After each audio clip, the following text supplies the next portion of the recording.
ल ल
कसैले तपाईको चासो लिन्छ कुरा काट्छ रिस गर्छ भने गर्न दिनुस् के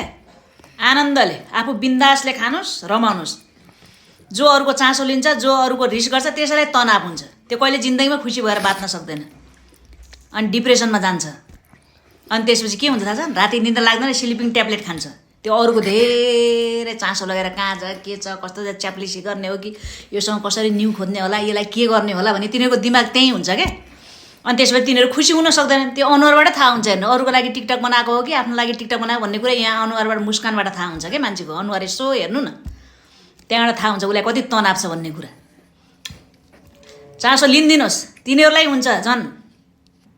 तिनीहरू बिरामी हुन्छन् तिनीहरू मनमा शान्ति हुँदैन तिनीहरू खुसी भएर बाँच्न सक्दैनन् अब बचेको जिन्दगी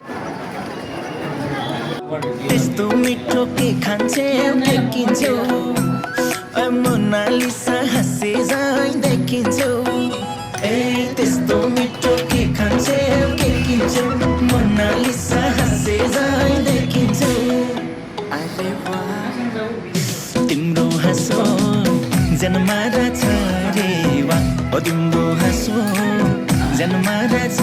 रे वाह ओ तिम्रो हाँसो जन्मारा छ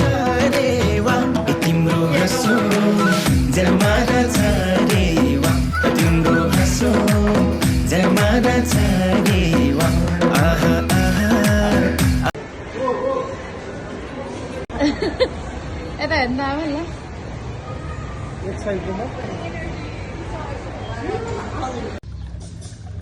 ओ जडिया म तपाईँलाई जाँड खानुपर्ने वाह त पुग्यो ô chăng bao phê mà khâu